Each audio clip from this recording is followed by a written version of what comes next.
Hare Rama, Rama Rama, Hare Hare. Hare Krishna, Krishna Krishna, Hare Hare. Hare Rama, Rama Rama, Hare Hare. Hare Krishna, Hare Krishna Mataji, Pushpa Mataji, Hare Krishna. Hare Krishna, Krishna Krishna, Hare Hare. Hare Rama, Rama Rama, Hare Hare. Hare Krishna, Krishna Krishna, Hare Hare. Hare Rama, Rama Rama, Hare Hare. Hare Hare Krishna Krishna, Mataji. Hare Krishna. So நம்ம ஆரம்பிக்கலாம் Mataji. Okay, thank you Mataji. welcome. So இன்னைக்கு வந்து நம்ம 5வது அத்தியாயம் முடிச்சுட்டு 6வது அத்தியாயம் பார்த்துருப்போம். அதனோட தொடர்ச்சியை நம்ம இன்னைக்கு கண்டினியூ பண்ணலாம். இதை புரிஞ்சுக்க வேண்டிய ஞானத்தை வேண்டி பகவான் கிருஷ்ணர்கிட்டயும் ஆச்சாரியார்கிட்டயும் நம்ம பிரார்த்தனை பண்ணிக்கலாம். ஓம் நமோ பகவதே வாசுதேவாய. ஓம் நமோ பகவதே வாசுதேவாய. ஓம் நமோ பகவதே வாசுதேவாய. ஓம் அஜ்ஞானதிமிரந்தஸ்ய ஞானாகன்ஷலாகய சக்ஷுருன்மிலிதம் ஏன தஸ்மை ஸ்ரீ குரவே நமः. श्री चैतन्य मनोभीष्टं स्थापितं येन भूतले स्वयं रूप कदा मह्यं ददाति स्वपदान्तिकं वन्देऽहं श्रीगुरो श्रीयुतपदकमलं श्रीगुरों वैष्णवांश्च श्रीरूपं साग्रजातं सगगण रघुनाथान्वितं तं सजीवं साद्वैतं सावधूतं परिजनसहितं कृष्णचैतन्यदेवं श्रीराधा कृष्णपदान् सगगण ललिता श्रीविशाखान्वितांश्च ये कृष्णा करुणा सिन्धु दीनबन्धो जगत्पते गोपेश गोपिका कान्त राधाकान्त नमोऽस्तुते तप्त काञ्चन गौरांगी राधे वृन्देवनेश्वरी वृषभानुसुते देवी प्रणमामि हरिप्रिये वाञ्छाकल्पतरुभ्यश्च कृपा सिन्धुभ्येव च पतितानां पावनेभ्यो वैष्णवेभ्यो नमो नमः. नमो ब्रह्मण्य देवाय को ब्राह्मणहिताय च जगतिताय कृष्णाय गोविन्दाय नमो नमः. नमो महावादन्याय कृष्ण प्रेम प्रदायते कृष्णाय कृष्ण चैतन्य नाम्ने गौरवत्वेश नमः. गुरवे गौरचन्द्राय राधिकाय तदालय कृष्णाय कृष्ण भक्ताय तद्भक्ताय नमो नमः. नमो ओं विष्णुपादाय कृष्ण प्रेष्ठाय भूतले श्रीमते भक्ति वेदांत स्वामिन्निति नामिने नमस्ते सरस्वती देवे गौरवाणी प्रचारिणे निर्विशेष शून्यवादे पाश्चात्येशतारिणे. जय श्री कृष्ण चैतन्य प्रभो नित्यानंद श्री अद्वैत गदाधर श्रीवासादि गौर भक्त वृंद. हरे कृष्णा कृष्णा कृष्णा हरे हरे हरे राम राम राम हरे हरे. हरे कृष्णा.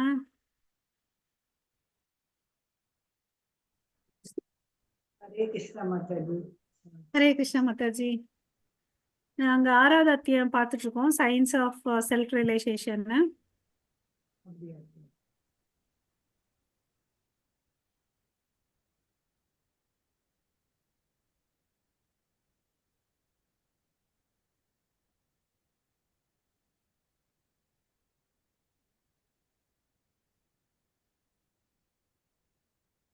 இன்னைக்கு பார்க்க போறது பாத்தீங்கன்னா ஒரு உரையாடல் மாதிரி. நம்ம நேத்து பார்த்து மீன்ஸ் லாஸ்டா என்ன முடிச்சோன்னு பாத்தீங்கன்னா அந்த லெட்டர் எழுதுறாரு இல்லையா. ஆந்திரா பிரதேஷ்ல இருந்து ஒருத்தர் ஹெல்ப் வேணும்னு சொல்லிட்டு லெட்டர் அனுப்புறாரு இல்லையா. அதுக்கு பிரபுபாதா வந்து திருப்பி பதில் கடிதம் எழுதுறாரு இல்லையா. அதாவது உனக்கு வந்து பணபலம் மாத்திரம் பத்தாது, இந்த சங்கீர்த்தன யக்னத்தோட ஜாயின் ஆகுங்க நீங்கன்னு அப்படின்னு சொல்லிட்டு கடிதத்தை எழுதுறாரு இல்லையா. ஸோ இது மாதிரி நாங்கள் டெல்லியிலும் சரி கல்கத்தாலையும் சரி அந்த பிரச்சனைகள் எல்லாம் நாங்கள் சந்திச்சு வெற்றி அடைஞ்சோம் இந்த நாம ஜபத்தாலன் அப்படின்னு சொன்னார் இல்லைங்களா. ஸோ இதனோட தலைப்பே என்னன்னா, இந்த பௌதீக பிரச்சனைகளுக்கு வந்து தீர்வு காண்றது வந்து ஆன்மீகமாக. அதுதான் இந்த அத்தியாயத்தினுடைய தலைப்பே. ஓகே.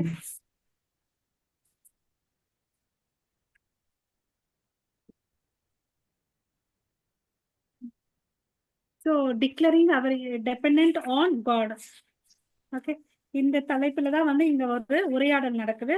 இது யாருக்கு யாருக்கு நடுவுல நடக்குதுன்னு பாத்தீங்கன்னு வச்சுக்கோங்களேன். ஆம், ஒரு நிமிஷம் மாதாஜி.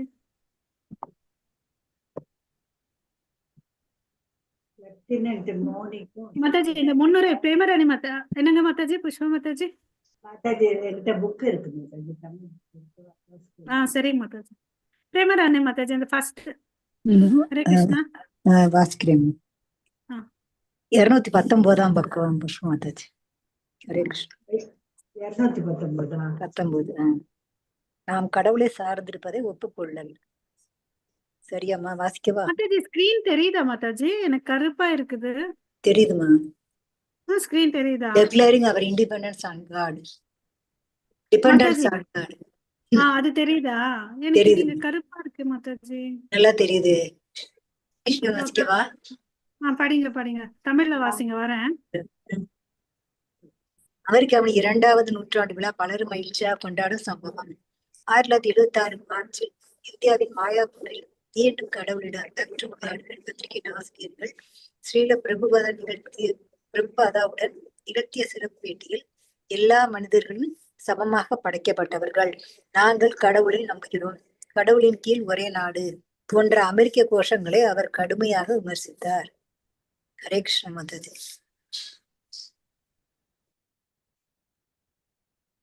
மீண்டும் கடவுளிடம்.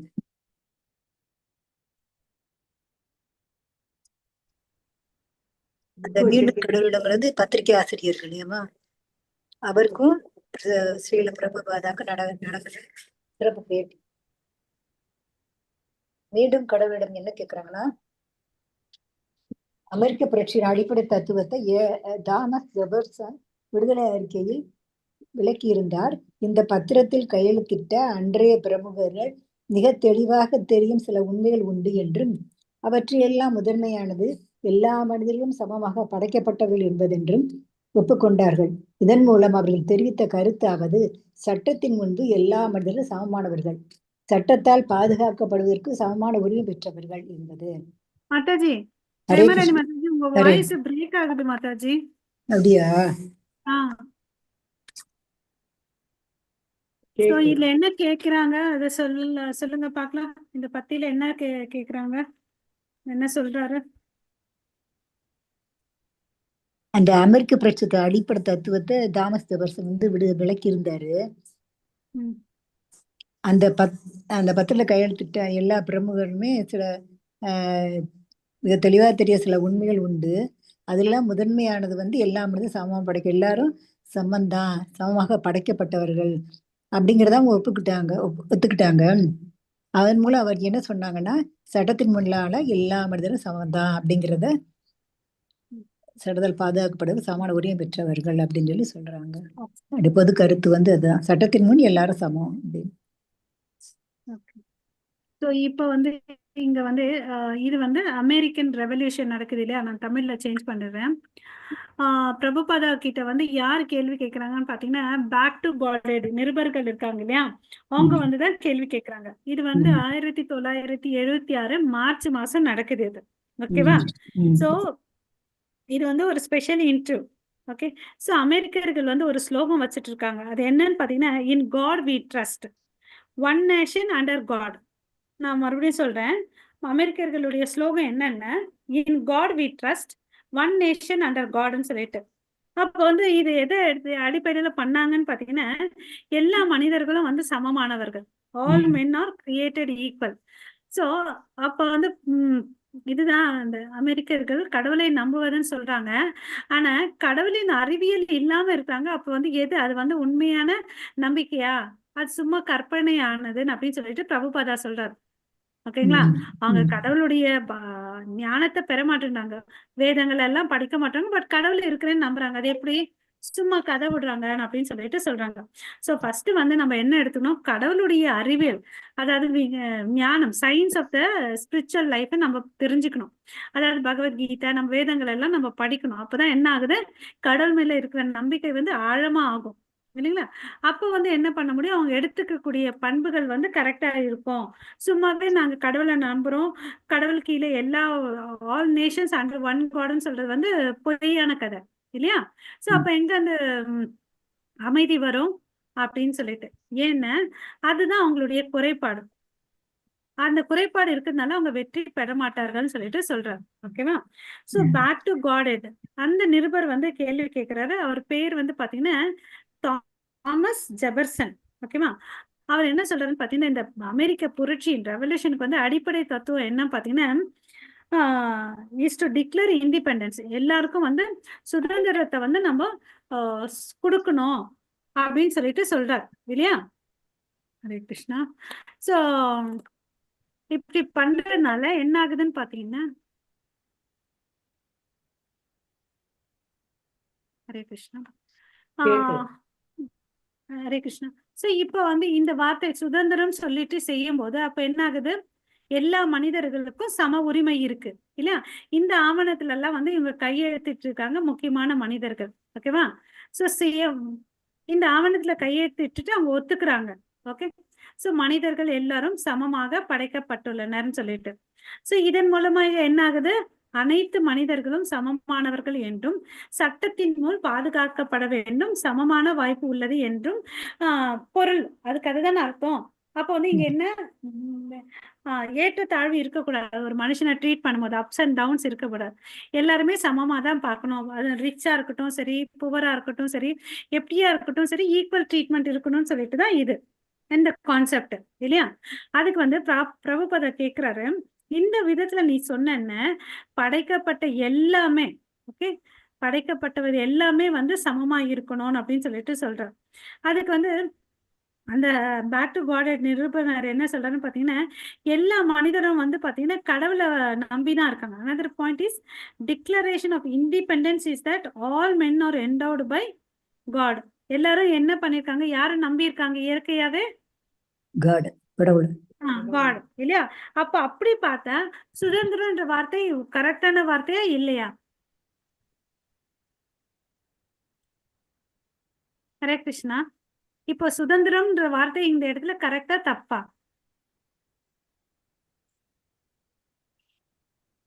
மாதாஜி இருக்கீங்களா?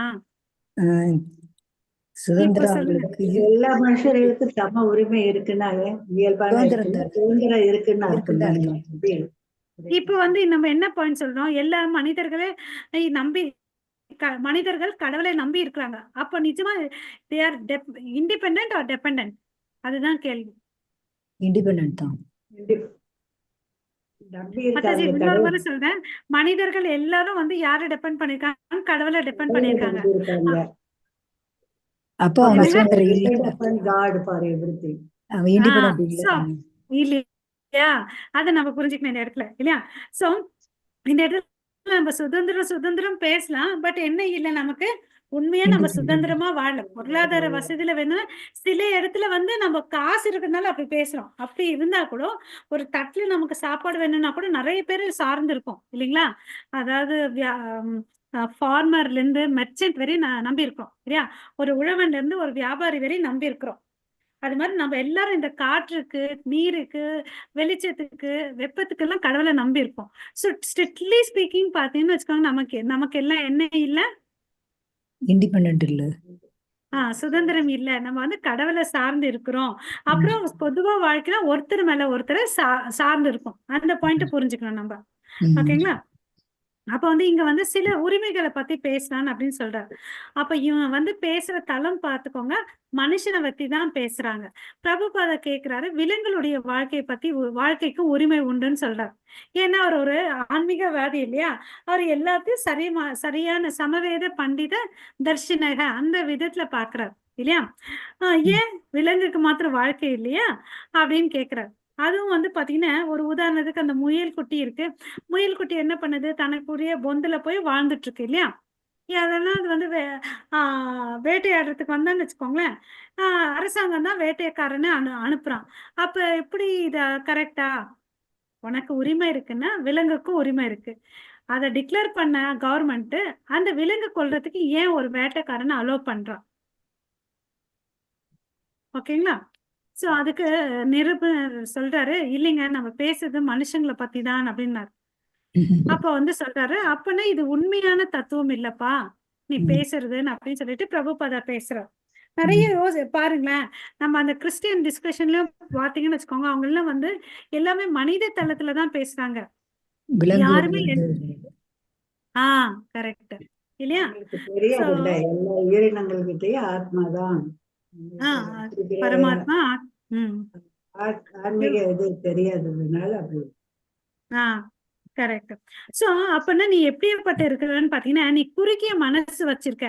அதாவது என் குடும்பம், என் மனைவி, என் குழந்தைங்க, என்னுடைய உடன் பிறந்தவர்கள் அப்படின்னு சொல்லிட்டு நேரோ மைண்டடா இருக்கிற. நீ வந்து உன்னோட சுயநலத்தை மாத்திரம் பாக்குறேன் அப்படின்னு சொல்லிட்டு இங்க பிரபுபாதா சொல்றார். ஓகேவா? அப்ப இங்க இருந்து எங்க இருக்குது உண்மையான தத்துவம்? அப்போ கிருஷ்ணர் என்ன சொல்லியிருக்கார் பகவத்கீதையில பாத்தீங்கன்னா, சுக்ருதம் சர்வ பூத்தானாம். அதாவது எல்லா ஜீவராசிகளுக்கிட்ட யார் ஒருத்தன் வந்து அன்பாவும் நட்புடனும் இருக்கிறனோ அவன் வந்து எனக்கு ரொம்ப பிடிச்சவன் சொல்லியிருக்காரு இல்லையா? இது வந்து இந்த இடத்துல பொருந்தாது. நீங்க வந்து உயிரினங்களை கொன்ன ஒரு உயிரினங்களை அப்படின்னு சொல்லிட்டு சொல்றாரு.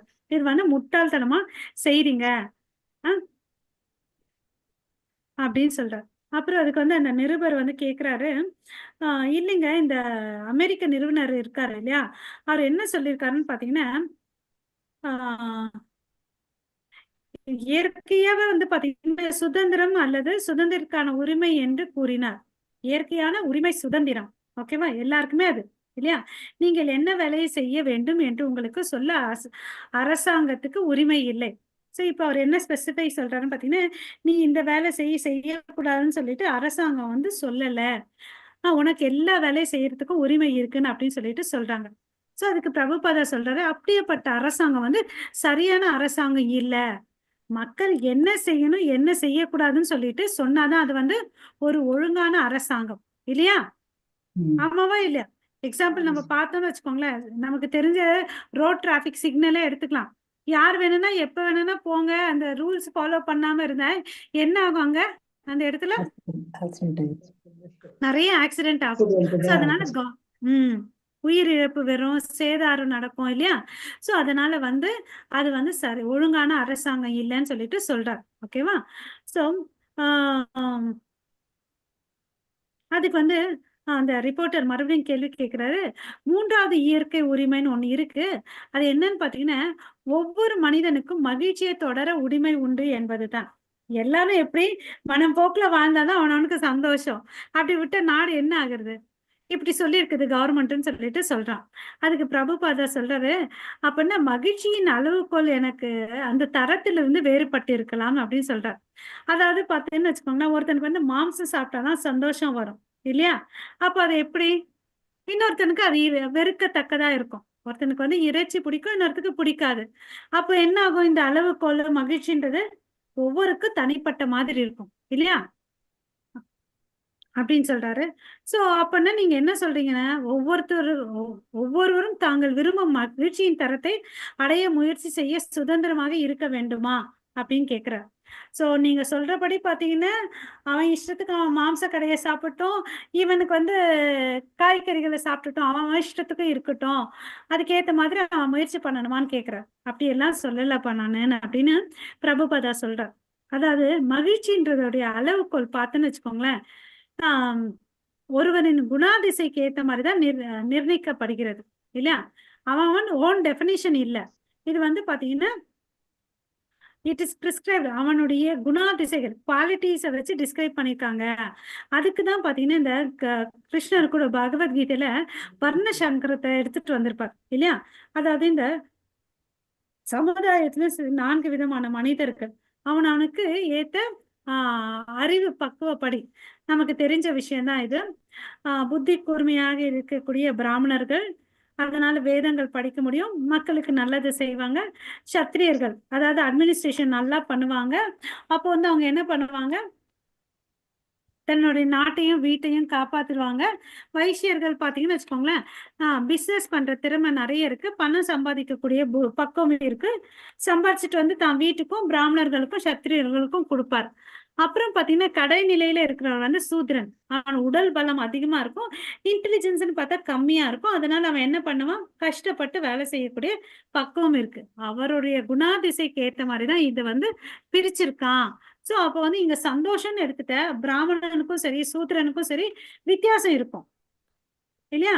சோ அதுக்குதான் இங்க இன்னொரு உதாரணம் வந்து திருப்பி அழகா சொல்றாரு. ஒரு காளை செய்ய வேண்டிய வேலை வந்து குதிரையால செய்ய முடியுமா?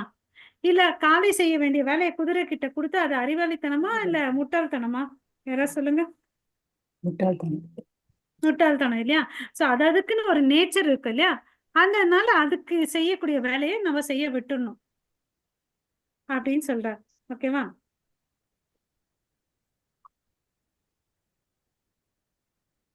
சோ இப்ப வந்து நம்ம என்ன பண்ணிட்டு இருக்கோம், இந்த மாடர்ன் வேர்ல்ட்ல ஹையர் எஜுகேஷன் சொல்லிட்டு ஒண்ணு பண்ணிட்டு இருக்கோம் இல்லையா? கல்லூரியில போயிட்டு படிக்கலாம்.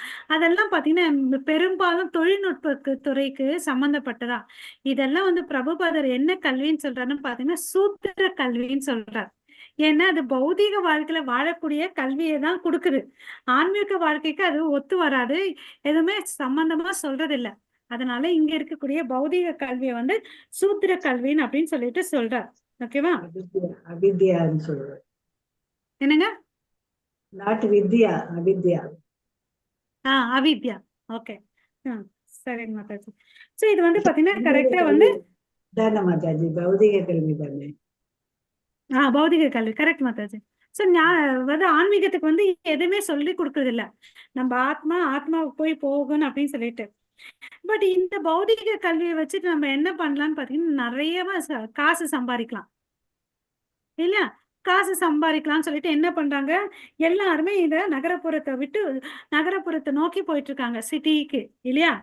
சோ அப்ப என்ன ஆகுது, இங்க இருக்கிற விவசாயத்தெல்லாம் புறக்கணிச்சுன்னா அப்ப வந்து என்ன தட்டுப்பாடு வருது, உணவு தட்டுப்பாடு வருது இல்லையா? சோ இது மாதிரி விட்டா வச்சுக்கோங்க, இந்த முரண்பாடுகள் அனைத்தும் மோசமான அரசாங்கத்தால் ஏற்பட்டவை. சரிங்க, நீங்க நல்லா படிங்க எல்லாரும், உங்களுக்கெல்லாம் காலேஜ்ல சீட் கிடைக்குது, அதுக்கு எல்லாருமே எல்லாமும் ஆயிட்டாங்கன்னா அப்ப விவசாயி எங்க இருக்கிறான் இல்ல? அப்ப சாப்பாடு எப்படி வரும் நம்ம தட்டுக்கு? இப்படி இருந்தா அந்த அரசாங்கம் வந்து மோசமான அரசாங்கம்னு சொல்லிட்டு பிரபுபாதா சொல்றார். மறுபடியும் அது கேள்வி கேட்கிறாரு, அரசாங்கம் எல்லா மனிதர்களையும் செயற்கையாக ஒரே வகுப்பில் சேர்த்ததால் மகிழ்ச்சி இருக்க முடியாதா அப்படின்னு கேட்கிறார். இல்லை, அது இயற்கைக்கு மாறானது, குழப்பத்தை ஏற்படுத்தும். ஏன்னா அது தன்னோட பர்சனல் ஒப்பீனியனை கொடுக்கல அவர் பிரபுபாதா. இயற்கைக்கு மாறானது, லா ஆஃப் நேச்சர்னு ஒண்ணு இருக்கு இல்லையா கடவுள் சிருஷ்டியில, அதை அப்படி பண்ணன்னு வச்சுக்கோங்களேன், தேவையில்லாம என்ன ஆகுதோ குழப்பங்கள்லாம் வரும் அப்படின்னு சொல்றாரு. ஓகேவா? சோ அப்ப வந்து பாத்தீங்க, மறுபடியும் இதுக்கு ஒரு கேள்வி கேட்கிறார். அமெரிக்காவின் ஸ்தாபக தந்தையர்களுக்குள் வகுப்புகள் பிடிக்கவில்லை, ஏனென்றால் அது மோசமான அனுபவம் இருந்தது. புரட்சிக்கு முன்பு அமெரிக்கர்கள் மன்னர்களால் ஆளப்பட்டனர். இதுக்கு என்ன காரணம் சொல்றாருன்னு பாத்தீங்கன்னா, இப்போ வந்து சுதந்திரன்ற கான்செப்ட் ஏன் வந்துச்சுன்னா, அவங்களுக்கு ஒரு கசப்பான அனுபவம் இருந்துச்சு. அது என்ன அனுபவம்னு பாத்தீங்கன்னா, மொனார்கி சிஸ்டம், அதாவது ஒரு அரசன் வந்து ஆள்றது. ஒரு அரசன் நம்ம நாட்டுல கூட அதுதானே பழங்காலையில ஆண்டுட்டு வந்துச்சு. பட் இங்க என்ன தப்பு நடந்துச்சுன்னு பாத்தீங்கன்னா, அந்த மொனார்கி சிஸ்டம், அரசன் ஆள்றான் இல்லையா, அதுல வந்து அவன் நல்ல அரசனா, அது ஒரு கேள்வி. ஓகே, ஞானம் பெற்ற அரசனா? நம்ம எல்லாம் இலக்கியத்துல படிச்சிருக்கோம். அரசர்கள்லாம் வந்து பாத்தீங்கன்னா தெய்வத்துக்கு சமானம் இல்லைங்களா? அரசர்கள்லாம் நல்ல அரசர்கள் தான் மாதாஜி. Representative of God. கிங்னு எடுத்துக்கிட்டா they are representative of God. நம்ம பார்த்துருக்கோம் இல்லையா, அம்பரீஷ் மகாராஜா, பரிஷித்து, ஜனக மகாராஜா, இவங்கெல்லாம் வந்து ரோல் மாடலா இருந்திருக்காங்க. கடல் கிட்ட வந்து கூட்டிட்டு போனோம் அப்படின்னு சொல்லிட்டு ஸ்ரத்தையா இருந்திருக்காங்க இல்லையா? சோ இப்ப இருக்கிற உங்க இதுல பாத்தீங்கன்னா யாரும் வந்து அதுக்கு ஏன் பிரச்சனைன்னா, அந்த மொனார்கில இருக்கிறவங்க கூட பாத்தீங்கன்னா பண்பட்டவர்கள் அல்லன்னு அப்படின்னு சொல்லிட்டு சொல்றார். ஓகேவா? அதுக்குதான் அவங்க எதுல ட்ரெயின் ஆகணும் பாத்தீங்கன்னா, சின்ன வயசுல இருந்தே வேத நெறிப்படி வந்து அவங்க பயிற்சி பண்ணணும், அவங்கள வளர்க்கணும். அது இங்க வந்து பாத்தீங்கன்னா ஆர்டர் சொல்றார். என்னன்னு பாத்தீங்கன்னா, ஒரு 25 வயசு வரையும் பாத்தீங்கன்னா ஒருத்தன் வந்து குருகுலத்துல போயிட்டு படிக்கணும். அப்ப அவனுக்கு என்ன ஆகுது, புலன் கட்டுப்பாடு, எது செய்யணும் செய்யக்கூடாது அதெல்லாம் வந்து அவனுக்கு தெரியுது. சோ பிரம்மச்சரியா இருக்கான். அதுக்கு பிறகு பாத்தீங்கன்னா கல்யாணம் பண்ணிட்டு கிரகஸ்தனா வாழ்றான். அதுக்கு பிறகு வந்து பாத்தீங்கன்னா ஆஹ் குழந்தைய கிருஷ்ண கான்சியஸா இருக்கக்கூடிய குழந்தைய வந்து ஈண்டெடுக்கிறான். அதனால அவனோட குடும்பத்துக்கும் நல்லது, நாட்டுக்கும் நல்லது. அதுக்கு பிறகு ஒரு வயசு வந்த உடனே வந்து குழந்தைங்களுக்கு பொறுப்பை கொடுத்துட்டு வனப்பிரஸ்தா போகணும். அப்புறம் சன்னியாசி போகணும். இது வந்து ஸ்பிரிச்சுவல் ஆர்டர். ஃபர்ஸ்ட் பார்த்தது சொசைட்டிக்கு தேவையான ஆர்டர், இது வந்து ஆன்மீகத்துக்கு தேவையான ஆர்டர்ன்னு அப்படின்னு சொல்றாரு. ஆனா இதெல்லாம் வந்து பாத்தீங்கன்னா உங்களுடைய அமெரிக்கா புரட்சியில எதுவுமே இல்லை அப்படின்னு சொல்றாரு. ஓகேவா? சோ எதுவுமே இல்லாதனால அங்க என்ன ஆகுதுன்னு பாத்தீங்கன்னா வெறும் வந்து கிளர்ச்சியை தான் விட்டாங்க தவிர அங்க மகிழ்ச்சி இல்ல அப்படின்னு சொல்றாரு. ஓகேங்களா? இதையே தான் பாத்தீங்கன்னா பிரான்ஸ்லயும் பண்றாங்க, ரஷ்யாவிலும் பண்ணிட்டு இருக்காங்க அப்படின்னு சொல்றாரு. அதுக்கு அவர் மறுபடியும் என்ன கேள்வி கேட்கிறான்னு பாத்தீங்கன்னா, மக்களை முறையாக ஆள தவறினால் அந்த அரசாங்கம் கலைக்க மக்களுக்கு உரிமை உண்டு என்று அமெரிக்க ஆட்சியாளர்கள் தெரிவிச்சிருக்காங்கன்னு சொல்றாரு. அப்ப இது என்ன? இது நிக்சான் கேஸ் மாதிரிதான். ஒருத்தன் வந்து விஷம் தெரிஞ்ச பிறகு அவனை என்ன பண்றாங்க? வீழ்த்திடுறாங்க. அதனால என்ன பயனு? மறுபடியும் வேற ஒருத்தன் வந்து அதே அந்த நெக்ஸான் இல்ல வேற நிக்சான் வரும் இல்லைங்களா? நிக்சான் அதுல என்ன பிரயோஜனம் இருக்கு அப்படின்னு கேக்குறாரு. அதை விட்டுட்டு நீ என்ன பண்ணணும்னா அவனை ஒரு புனித உள்ள தலைவரா நீ தேர்ந்தெடு அப்படின்னு சொல்லிட்டு சொல்றாங்க. ஓகேங்களா? சோ லீடர்ஸ் எல்லாம் வந்து பாத்தீங்கன்னா ஸ்பிரிச்சுவலி குவாலிஃபைடு இருக்கிற லீடர்ஸ் இருந்தா நமக்கு எல்லாருக்கும் நன்மைன்னு அப்படின்னு சொல்லிட்டு சொல்றாரு. ஓகேங்களா? சோ அப்போ வந்து அவன் என்ன பண்ணுவான்? கலாச்சாரத்தையும் வந்து எல்லாத்தையும் மாத்துவான். இல்லையானா அதே பயிற்சியும் கலாச்சாரமும் இருக்கும். அதனால பிரச்சனைகள்லாம் இருக்கும். ஒருபொழுதும் மகிழ்ச்சி இருக்க மாட்டாங்கன்னு சொல்லிட்டு சொல்றார். ஓகே. சோ மக்களை வந்து நீ நிஜமா சந்தோஷமா வச்சுக்கணும்னு நினைச்சேன்னு பகவத்கீதையில இருக்கிறத ஃபாலோ பண்ணுன்னு அப்படின்னு சொல்றாரு. ஓகே. அதுக்கு முதல்ல என்ன சொல்றாருன்னா இந்த நிலம் வந்து யாருக்கு சொந்தமானது? படைத்த பகவானுக்கு. அதை விட்டுட்டு நாங்கெல்லாம் அமெரிக்கர்கள், நீங்க இந்தியர்கள், ஆப்பிரிக்கர்கள் அப்படின்னு சொல்லிட்டு நிலத்தையே வந்து கூறு போட்டு பிரிக்காதன்னு அப்படின்னு சொல்றாரு. ஓகேவா? ஏன் இந்த உலகம் வந்து கடவுளால படைக்கப்பட்டது. அதனால எல்லாருக்குமே உரிமை உண்டு அப்படின்றத நீ தெரிஞ்சுக்கணும் ஃபர்ஸ்ட். ஓகேவா? நான் உங்க ஊர் எல்லைக்கு வந்தா என்ன சொன்னார் போன கிளாஸ்ல கூட, அந்த நாய் கொலைக்கும் இல்லையா? ஒரு ஏரியா நாய் இன்னொரு ஏரியா நாயை பார்த்த கொலைக்கும்ல, அது மாதிரிதான் நம்ம மனித வாழ்க்கையை தான் பண்ணிட்டு இருக்கோம் அப்படின்னு சொல்றாங்க. சோ அப்போ வந்து அவங்க வந்தாங்களா, அவங்கள அலோவ் பண்ணு, அவங்க தங்கட்டும், அந்த நிலத்துல வேண்டிய பயிரை வந்து செய்யறதுக்கு, தானியங்களை உற்பத்திக்கு செய்யறதுக்கு அலோவ் பண்ணு, தேவையான வசதியை செய்ய வேண்டும் அப்படின்னு சொல்லிட்டு சொல்றாரு. அப்ப ஏன் அதை வந்து அவர்கள் ஏன் அதை செய்யவில்லை? அதுல இருந்து என்ன சொல்றாரு? அவனை அலோவ் பண்ணலைன்னா நீ என்ன பண்ற? அவனுக்கு கூறியதை நீ வந்து அபகரிச்சுக்கிற அப்படின்னு சொல்லிட்டு சொல்றாரு. அப்போ வந்து வேற ஒருத்தங்களை பொருளை வந்து அபகரிக்கிறது, அது வந்து பிலாசபி. அவங்கள வந்து நம்ம என்ன சொல்றோம்? அக்ரஸார்னு சொல்றோம் இல்லைங்களா? ஆஹ் விரோதமான வேதங்களுக்கு விரோதமான செயல்களை செய்யறவங்கன்னு சொல்லிட்டு. அப்பன்னா இவருக்கு வந்து கடைசியா மறுபடியும் என்ன கேள்வி கேட்கிறேன்னா, தத்துவம் இல்லையா, பிலாசபி இல்லையா இதுலன்னு அப்படின்னு கேட்கிறார். ஓகே. தனம் என்பது அவர்களின் தத்துவம். அவர்கள் சொத்தை வலுக்கட்டாயமாக எடுத்துக்கொள்கிறார்கள். ஏன்னா ஒருத்தனை வந்து இன்னொரு நாட்டுக்கு வந்து வாழணும்னா விடமாட்டேன்றான் இல்லையா? அதுதான் இங்க பிரபுபாதா வந்து சுட்டி காமிக்கிறார். ஓகே. அவங்க எல்லாம் வந்து நிஜமா பார்த்தீங்கன்னு வச்சுக்கோங்களேன், ஒரு விதத்துல திருடர்கள். அவர்கள்லாம் வந்து திருடர்கள். கடவுளின் சொத்தை என்ன பண்றாங்க? கடவுளின் மகன்கள் வந்து ஆக்கிரமிக்கப்படுகிறார்கள், அதை வந்து தடுக்கிறாங்க அப்படின்னு சொல்றாரு. ஓகே. சோ மனுஷனுக்கு வந்து பாத்தீங்கன்னா எங்க நிலம் இருந்தாலும் அவனுக்கு என்ன உரிமை இருக்கு? உணவு உற்பத்தி செய்யலாம். அது எந்த நாடா இருக்கட்டுமே, எல்லா நாடும் ஐக்கிய நாடுகள் இதுக்கு வந்து ஏத்துக்கணும், ஒத்துக்கணும்னு அப்படின்னு சொல்றாரு. ஓகேவா? அதுக்கு அடுத்து இன்னொரு பாயிண்ட் எடுத்துட்டு வர்றாரு. இந்த உலகத்துல இப்ப பாத்தீங்கன்னா எல்லாமே வந்து பாப்புலேஷன் அதிகமாயிடுச்சு. இந்த மக்கள் தொகை வந்து பாத்தீங்கன்னா அதிகமாயிடுச்சு. அப்ப அதனால என்ன ஆகுது? உணவு பற்றாக்குறை வருது. அப்ப இருக்கக்கூடிய நிலத்துல அவன் என்ன பண்ணணும்? விளைச்சல்கள் செய்யணும் அப்படின்னு சொல்றார். அப்படி வாழ்ந்தா நம்ம ஒரு நல்ல முடிவை காணலாம் அப்படின்னு சொல்லிட்டு சொல்றார். இல்லைன்னு வச்சுக்கோயேன், அப்போ அவங்களுக்கு வந்து என்ன தத்துவம் ஃபாலோ பண்றாங்க? முரட்டுத்தனமானதான் ஃபாலோ பண்றாங்கன்னு அப்படின்னு சொல்றாங்க. ஓகே. நான் நிலத்தை வலுக்கட்டாயமாக எடுத்துக்கொள்வேன், பின்னர் மற்றவர்கள் இங்கு வர அனுமதிக்க மாட்டேன் அப்படிதானே பண்ணிட்டு இருக்காங்க ஒவ்வொரு தேசத்துலயும். ஹரே கிருஷ்ணா. நடக்குதா இல்லையா? ஆமா இல்லையா? அதுதான் வந்து பிரபுபாதா அப்பயே வந்து பேசி போயிட்டு இருக்காரு. இல்லையா? அதுக்கு வந்து அவர் மறுபடியும் என்ன கேள்வி கேட்கிறாரு, அமெரிக்கர்கள்லாம் ஒரு மோட்டோ வச்சிருக்காங்க. நம்ம ஆரம்பத்துல சொன்னோம் இல்லைங்களா, கடவுளின் கீழ் ஒரு தேசம், one one nation under one காட்னு சொல்லிட்டு அவங்க சொல்றாங்க. ஆமாப்பா, அது என்னன்னு பாத்தீங்கன்னா அதுதான் வந்து கிருஷ்ண உணர்வுன்னு சொல்றார். கடவுள் கீழே ஒரு தேசம் இருக்கணும், கடவுளின் கீழ் ஒரு உலக அரசாங்கம், உலக அரசாங்கம் அந்த வார்த்தை இம்பார்ட்டன்ட். எல்லாம் கடவுளுக்கு சொந்தமானது, நாம் அனைவரும் அவருடைய மகன்கள், அந்த தத்துவம் தான் தேவை அப்படின்னு சொல்றார். எல்லாருமே ஒரே கொடைக்குள்ள வாழலாம் இல்லையா அப்படின்னு. அதுக்கு மறுபடியும் அந்த நிருபர் என்ன பேசுறாரு, இந்த அமெரிக்கக்காரர்கள் வந்து ரொம்ப பயப்படுறாங்க, இந்த மத்திய அரசை பார்த்துட்டு ரொம்ப பயப்படுறாங்க. ஏன் பாத்தீங்கன்னா சில சமயத்துல அவங்க வன்கொடுமை ஆட்சி எடுத்துட்டு வராங்க, அதனால அப்படின்ட்டு. அதுக்குதான்ப்பா மறுபடியும் பிரபுபாதர் சொல்றார், தலைவர்களை முறையாக பயிற்சி செய்ய பெற்றிருக்கணும் அப்படின்னு சொல்றார். அவனை வந்து நல்ல மாடிஃபையா வந்து நம்ம ட்ரெயின் அப் கொடுக்கணும். இல்ல ஒரு அரசன் இருக்கிறான்னா அவன் இந்தந்த தகுதிகள் இருக்கணும் இல்லையா, அந்த லீடர்ஸ்க்கு வந்து இந்த குவாலிட்டிஸ் இருக்கணும் இல்லையா. பிராமணர்களை வச்சா பாத்தீங்கன்னா அவங்களுக்கு வந்து பொருள் ஆசை எல்லாம் இல்லை. அவங்க வந்து பாத்தீங்கன்னா என்ன இருந்தாலும் அது வந்து கொஞ்சம் தனக்கு சாப்பாடுக்கு வச்சுப்பாங்க, மீதி யாக்ன யக்னத்துக்கு வைப்பாங்க, மித்ததை வந்து சாஸ்திர தானத்துக்கு யூஸ் பண்ணிப்பாங்க, தானங்கள் பண்ணுவாங்க இல்லையா. அவன் எதையுமே சொத்தை சேர்த்து வைக்க மாட்டான், இந்த கிரகஸ்தர்கள் தான் வந்து சேர்த்து வைப்பாங்க. ஆமாவா இல்லையா இல்லையா. சோ அதனால வந்து பண்பட்ட அரசரை தலைவரை வந்து நீங்க தேர்ந்தெடுங்கன்னு அப்படின்னு சொல்றாங்க. அப்படி பண்ணேன்னா அங்க எங்க இருக்கப்பா வன்கொடுமை, எங்க இருக்க போதுன்னு அப்படின்னு கேக்குறாரு.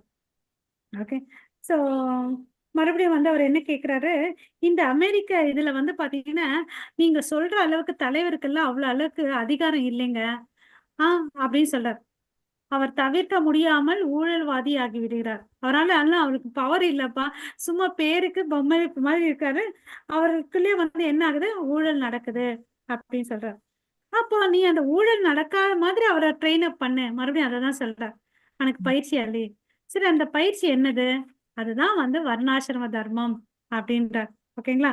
சோ அந்த வர்ணாசிரமம் நம்ம போக வேண்டாம், ஏன்னா ஏற்கனவே நம்ம பலமுறை சொல்லிட்டு இருக்கோம் இல்லைங்களா. சோ வர்ணாசிரம சங்கத்துக்கு போ அப்படின்னு சொல்றாரு. ஓகே, சோ ஆனால் சமூகம், இந்த சமூகத்துல வெவ்வேறு குழுக்களாக பிரிக்கப்பட்டால் பொறாமை இருக்காதா. அவர் என்ன புரிஞ்சிட்டு இருக்காரு, குழுக்களை நம்ம பிரிக்கிறோம் அப்படின்னு சொல்லிட்டு நினைச்சிருக்காரு மனுஷனை. நீ எல்லாம் இது சூத்ரன், நீ எல்லாம் பிராமணன், நீ எல்லாம் சத்திரியன் பிரிச்சிடணும் அப்படின்னு சொல்றாரு. அதுக்கு வந்து பாத்தீங்கன்னா பிரபுபாதர் என்ன பதில் சொல்றாரு, இதனால பொறாமை வராதா, இல்லவே இல்லைன்னு அப்படின்றார். ஓகே,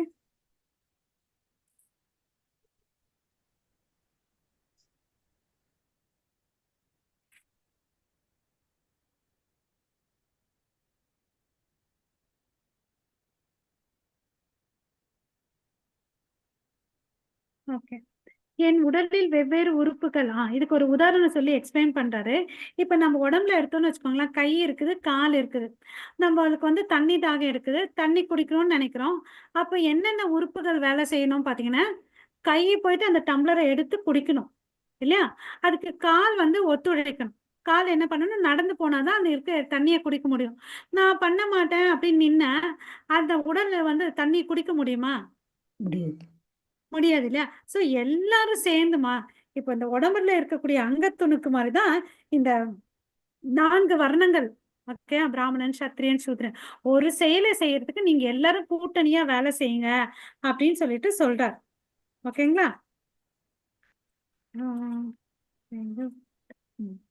ஓகே, சோ அதனால ஒன்னும் ஆகாது.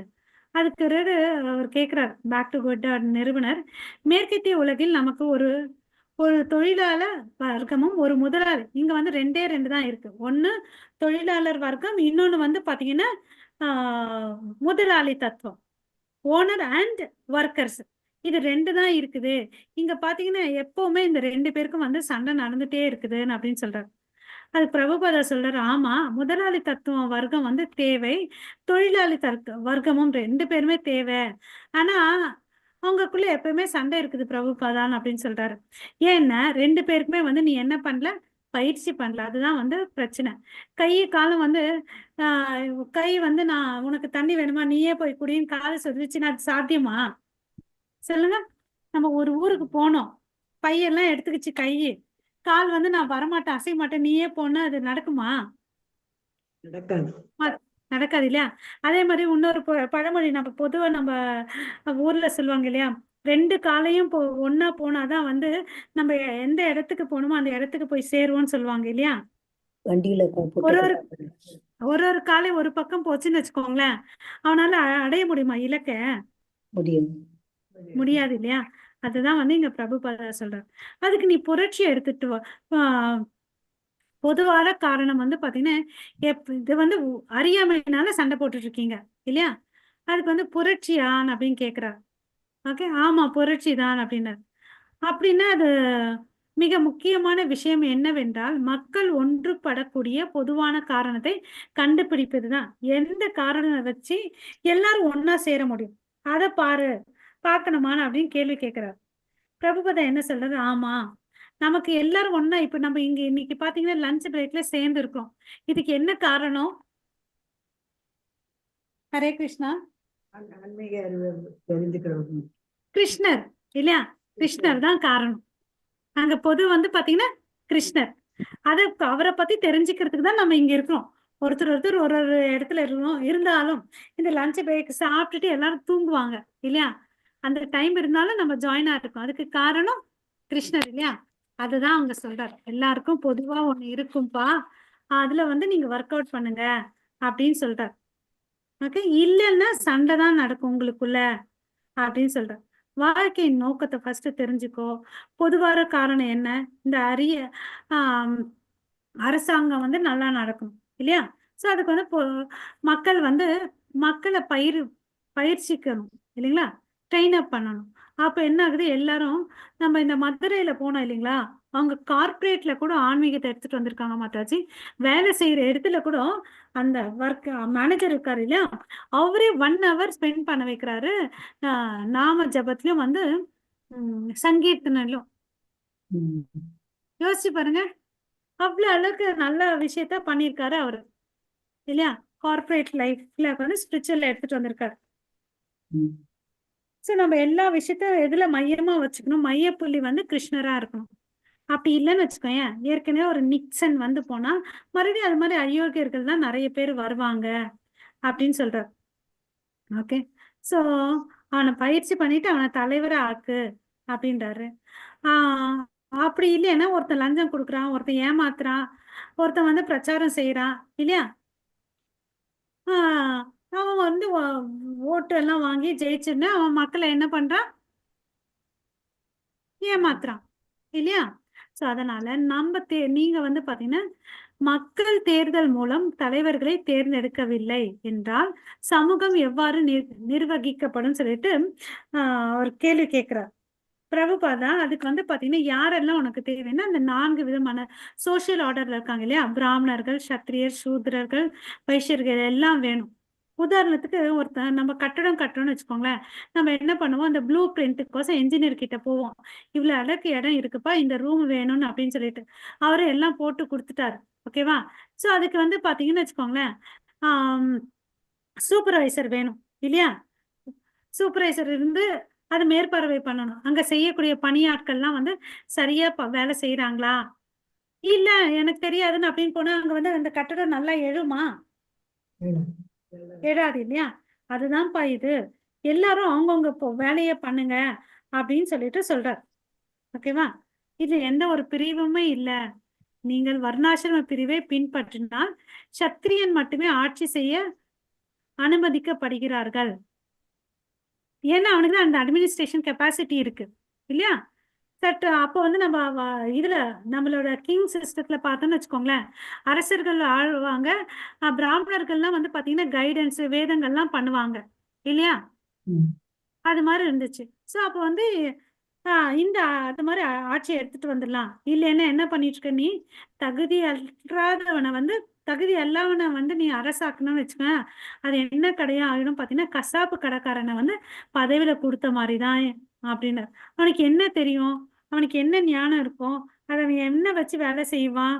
அப்ப எல்லாமே அங்க என்ன ஆகும், வீழ்ச்சி தான் அடையும். ஒரு முட்டாளை வந்து அந்த உயர நிலையில கொடுத்தா அங்க வந்து தோல்வி மட்டுமே அடையும். அவன் ஒரு முட்டாள் இல்லையா? தோல்வியை தான் அடையும் அப்படின்னு சொல்லிட்டு சொல்றாரு.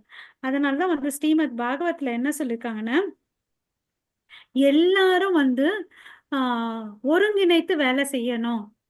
அனைவரும் பொறுப்புகளை நாம் விவாதி எப்படின்னா கோஆபரேட்டிவா எல்லாரும் அவங்கவுங்க வேலையை செய்யணும். அதாவது இந்த உடல் எப்படி வந்து எல்லா உறுப்புகளும் வந்து கண்ணில் தூள் விழுந்துச்சுன்னு வச்சுக்கோங்களேன், இமிடியேட்டா என்ன பண்ணுது, கை போய் தடுக்குது இல்லையா? அது மாதிரி எல்லா புலன்கள் வந்து ஒத்துழைச்சு வேலை செய்யற மாதிரி நீங்க எல்லாரும் ஒத்துழைச்சு செய்யணும் அப்படின்னு சொல்றாரு. ஓகேவா? இந்த புலன்கள் ஒத்துழைக்கலன்னா உடம்ப நல்லா வச்சுக்க முடியாது இல்லையா? பசிக்குதுன்னு வச்சுக்கோயேன், நான் எனக்கு கை வலிக்குது, நான் சாப்பிட மாட்டேன்னு இருந்தா எவ்வளவு நாள் அமைதியா இருக்க முடியும் இல்லையா? அது மாதிரி நீங்க எல்லாரும் ஒத்துழைச்சு பொறுமையா வேலை செய்யுங்க. இதுதான் ஸ்ரீமத் பாகவத்துல சொல்லியிருக்குன்றாங்க. அப்படின்னா கவர்மெண்டோட வேலை என்ன, அரசாங்கத்தோட வேலைன்னு அப்படின்னு கேட்குறாரு. இதை புரிஞ்சுக்கணும்னா, to understand what God wants to see that the society works towards that aim. கடவுள் என்ன விரும்புகிறார் என்பதை புரிந்து கொள்வதும் அந்த நோக்கத்திற்காக சமுதாயம் செயல்படுவதை பார்ப்பதும். 2 விஷயம். கவர்மெண்டோட வேலை என்னன்னா, கடவுள் என்ன விஷ் பண்றாரு, கடவுளுடைய விருப்பம் என்ன, நம்ம எல்லாரும் அவர்கிட்ட திரும்பி போகணும் இல்லையா? அதுதான் அவருடைய விருப்பம் இல்லையா? அதுக்கு ஏத்த மாதிரி எல்லாரும் வேலை செய்யறாங்களா அப்படின்னு பார்க்கணும். யாரு? கவர்மெண்ட். நம்ம ஒரு அரசன் பார்த்தோம் இல்ல மாதாஜி, அவர் வந்து மக்களை வந்து ஏகாதசி விரதத்தை ஃபாலோ பண்ண வச்சாரு இல்லையா? ஊர் ஃபுல்லா வந்து சூப்பர்வைஸ் பண்ணி, அந்த அரசன் பேரு எனக்கு மறந்துடுச்சு. அப்படி பண்ண அரசர்லாம் இருக்கிறாங்க இல்லையா? சோ அது மாதிரி இருக்கணும் அரசாங்கம் அப்படின்னு சொல்லிட்டு சொல்றார். அதுதான் வந்து உண்மையான விஷயம். இது தெரியாம மக்கள் வந்து தவறான வழியில திசையில திருப்பினாங்கன்னா அங்க வந்து உண்மையான மகிழ்ச்சி இருக்காது இல்லையா? அவனை வந்து சரியான பாதைக்கு எடுத்துட்டு போய் காமிக்கதான் வந்து அரசாங்கத்தோட கடமை. அப்போ வந்து என்ன இருக்கணும், கடவுளை புரிஞ்சவனதான் அந்த ஆட்சியை பண்ண முடியும் இல்லைங்களா? அவன் அப்படி உணரலன்னு வச்சுக்கோ, அவனை தவறாக தான் தலைவர்கள் வந்து மக்களை தவறாக வழிபடுத்துறாங்க இல்லையா? அதனாலதான் காட் கான்சியஸ் லீடரா இருக்கணும் அப்படின்னு சொல்றாரு.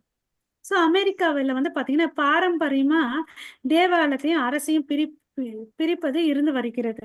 இங்க என்ன ஆச்சுன்னு பாத்தீங்கன்னா, சர்ச்சையும் சரி ஸ்டேட்டையும் சரி பிரிச்சிடுறாங்க, அரசாங்கத்தையும் ஆலயத்தையும். சோ நான் பாரு இங்க சர்ச்சு பத்திலாம் தேவாலயத்தை பத்திலாம் பேசல. ஓகே, சர்ச்சோ அந்த பாயிண்ட் வர்க்கமே வேணாம். நான் உண்மையா என்ன சொல்ல வரேன்னா, ஒரு தலைவன் பத்தி சொல்ல வரேன். தலைவன் வந்து பாத்தீங்கன்னா ஒரு சிறந்த எடுத்துக்காட்டா இருக்கணும். அவன் வந்து காட் கான்சியஸ்னஸ் இருக்கணும் இல்லையா? அவன் காட் கான்சியஸா இருந்தா எப்படி முன்போக்கு அப்படிதான் பின்போக்குன்னு சொல்லுவாங்க இல்லையா? மக்கள்லாம் வந்து என்ன ஃபாலோ பண்ணுவாங்க, லீடர்ஸ் தான் ஃபாலோ பண்ணுவாங்க. ஓகே, அதனால தலைவன் தேர்ந்தெடுக்கக்கூடிய தலைவன் வந்து எப்படி இருக்கணும்? ஹரே கிருஷ்ணா. யாராவது ஒருத்தவங்க சொல்லுங்க பாக்கலாம். நம்ம லீடர் செலக்ட் பண்ணணும். சொல்லுங்க மாதாஜி, வாய்ஸ் பிரேக் ஆகுது. காட் கான்சியஸா இருக்கணும் இல்லையா? God consciousness.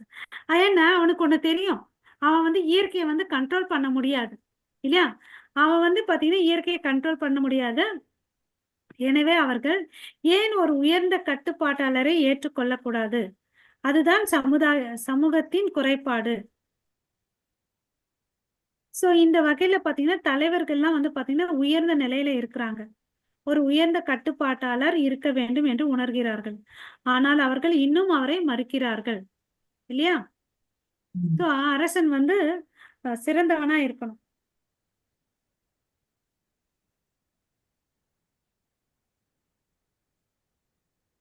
இது இந்த இடத்துல வந்து இவர் என்ன சொல்றாரு பிரபுபாதா பாத்தீங்கன்னு வச்சுக்கோங்களேன், கடவுளை வந்து ஏன் இந்த கான்சியஸா இருக்கிற லீடரை எடுத்துட்டு வரணுன்றத சொன்னார்.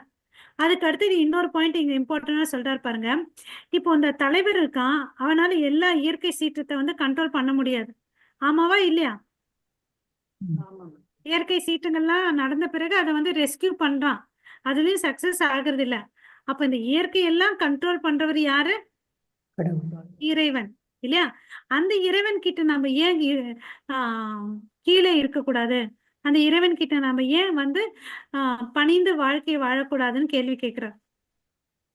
புரிஞ்சிச்சுங்களா? 2 பாயிண்ட் சொல்றாரு அவரு. காட் கான்சியஸ் லீடர் வேணும்.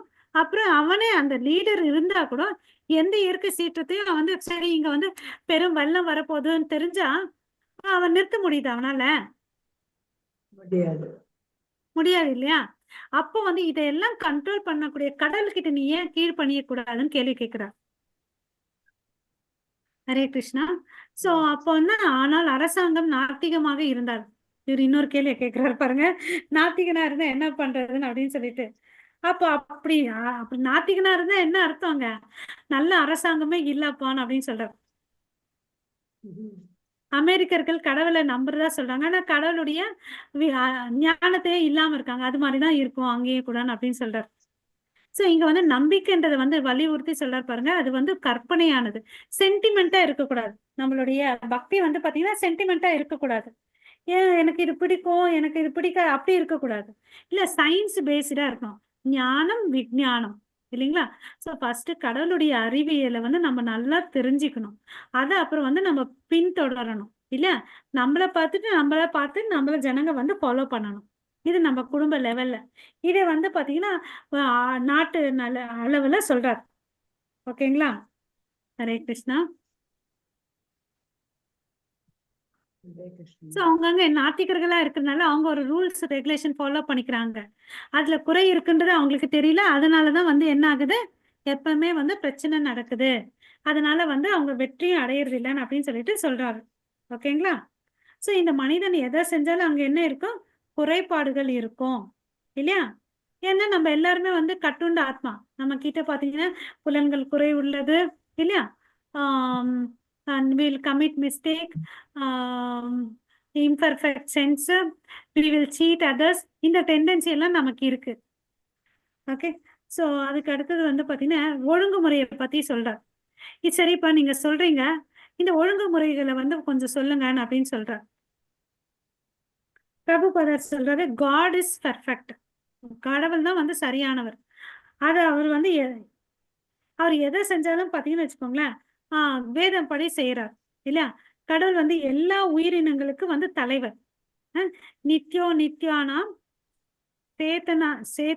சேத்தானாம் சொல்றார் இல்லையா? அவர் வந்து பரிபூரணமானவர் இல்லையா? நாம் வந்து அவர்கிட்ட இருந்து வேறுபட்டவர்கள் நாம் இல்லையா? அளவுல வந்து சேமா இருக்கிறோமா? தன்மையில தான் சேமா இருக்கும் இல்லையா? நம்ம எல்லாம் வந்து மிகச் சிறியவர்கள். நம்ம எல்லாம் வந்து அணு ஆத்மா, அவர் வந்து ஜீவாத்மா. நம் கிட்ட முக்குணம் இருக்கு, அவர்கிட்ட வந்து பாத்தீங்கன்னா நிர்குணா இல்லையா? இந்த வித்தியாசங்கள்லாம் இருக்கு. நம்ம வந்து என்ன பண்றோம், நம்ம அறிவை வச்சுட்டு ஒரு ஏரோப்ளேன், இந்த சிறிய அறிவை வச்சுட்டு விமானத்தை தயாரிக்கிறார். அது எது மாதிரி இருக்குது, கொசு மாதிரி இருக்குது.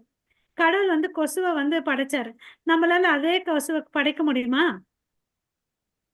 ஹரே கிருஷ்ணா. முடியாது. அதுக்கு கடவுள் தான் வந்து அது சரியானவர், அவர் செய்ய முடியும். ஏன்னா அவருக்கு தான் அந்த அளவுக்கு நாலேஜ் இருக்கு இல்ல. நம்மளால ஒண்ணும் பண்ண முடியாது. அதை வேணா மிமிக் பண்ணலாம் இல்லையா?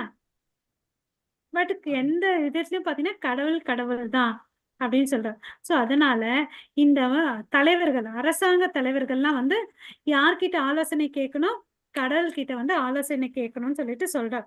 அப்பதான் அந்த அரசாட்சி வந்து முழுமையான அரசாட்சின்னு அப்படின்னு சொல்றார். ஓகேங்களா? சோ அப்ப கடவுள் வந்து மிக சரியான அரசாங்கத்தை வடிவமைச்சிருக்காரான்னு அப்படின்னு சொல்லிட்டு கேள்வி கேட்கிறார். ஓகேங்களா? சோ அதுக்கு வந்து பிரபுபாதா சொல்றாரு, அரசாங்கம் வடிவமைத்துள்ளரா?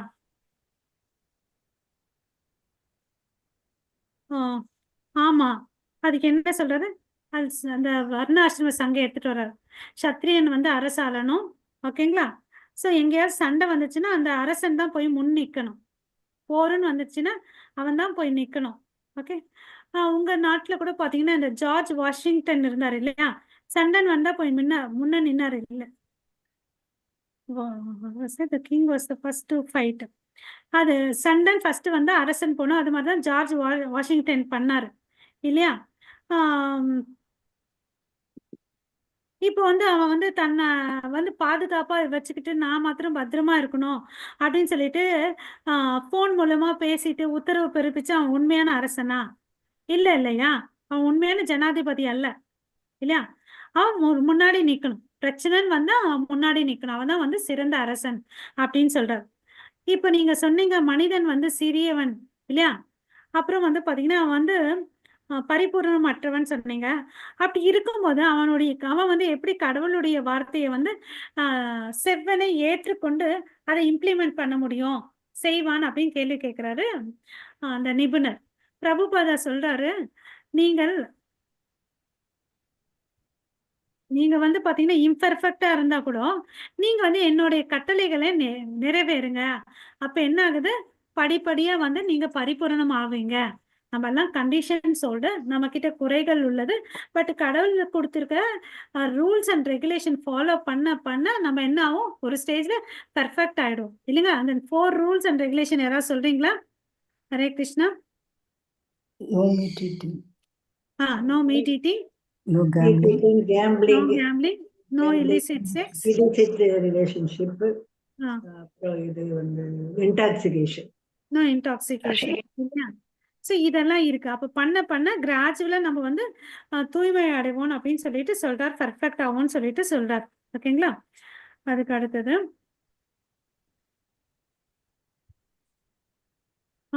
அப்பன்னா ஒரு நல்ல அரசாட்சி இருந்துச்சுன்னு வச்சுக்கோங்களேன், அரசாங்கம் இருந்ததுன்னா என்றால் முதலில் பரமபுருஷர் அரசாங்கத்தின் உண்மையான ஆட்சியாளராக ஏற்றுக்கொள்வது என்று அர்த்தமா.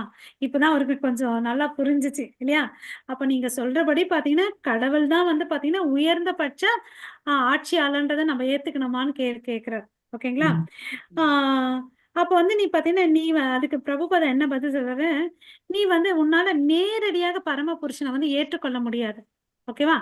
அவர் படைக்கப்பட்ட ஜீவராசிகள் இருக்காங்க இல்லையா, அதாவது அவருடைய பக்தர்கள் பிராமணர்கள், அவங்க ஃபர்ஸ்ட் நீ என்ன ஏத்துக்கணும். அவங்கள வந்து நீ ஒரு குருவாகவும் வழிகாட்டியாவும் ஏத்துக்கணும். ஓகே. அப்ப என்ன ஆகுதுன்னு பாத்தீங்கன்னு வச்சுக்கோங்களேன், 2வது கிளாஸ் யார் இருக்காங்க, சத்திரியர்கள். அவங்க வந்து என்ன பண்ணுவாங்க, அரசாங்க ஊழியர்களா இருக்கிறாங்க. ஓகே. சோ இந்த பிராமணன் வந்து பாத்தீங்கன்னா என்னென்ன சட்டத்தை எடுத்துட்டு வருவான், சரியான சட்டத்தை எடுத்துட்டு வரான் பிராமணர்கள். ஓகே. பிராமணர்கள் வைசியர்களிலிருந்து ஆலோசனை பெற்று அதற்கு ஏற்ற சட்டங்களை இயற்ற வேண்டும். அப்படி ஒழுங்கு சீரா நடந்துச்சுன்னு வச்சுக்கோங்களேன், கடைசியில இருக்க சூத்திரன் வந்து கீழ் செயல்பட வேண்டும். சோ அப்ப என்ன ஆகுது, இந்த சமுதாயம் ஒருத்தங்க வந்து என்னென்ன செயல்கள் பண்ணணும்னு சொல்றாங்க, ஒருத்தங்க அந்த செயல்களை வந்து எக்ஸிக்யூட் பண்றாங்க, ஒருத்தங்க வந்து அரசாட்சி பண்றாங்க. சோ இப்ப 4 பேரும் கூட்டணியா வாழ்றதுனால என்ன ஆகுது, அந்த நாடு செவ்வனே நடக்குது இல்லையா. அங்க எந்த சண்டையும் இருக்காது. இது மாதிரிதான் ஒரு அரசாங்கம் வந்து நடக்கணும்னு சொல்லிட்டு பிரபுபாதா அவங்களுக்கு பதில்களை சொல்றார். ஓகேவா. சோ இங்க வந்து நம்ம நிறுத்திக்கலாம். ஹரே கிருஷ்ணா. நாளைக்கு வந்து பீஸ் ஃபார்முலா பார்க்கலாம். ஓகேங்களா. சோ உங்கள் அனைவருக்கும் மிக்க நன்றி. வாஞ்சா கல்பதருப்யேஷ கிருபா சிந்து பயவச்ச பதிதானாம் பாவனேபியோ வைஷ்ணவேபியோ நமோ நமः. अनंत कोटि वैष्णव वृंद की जय. नामाचार्य हरिदास ठाकुर की जय. जगत गुरु श्रील प्रभुपाद की जय. निताय गौरव प्रेमानंदे. हरि हरि बोल. हरे कृष्णा. Hare Krishna.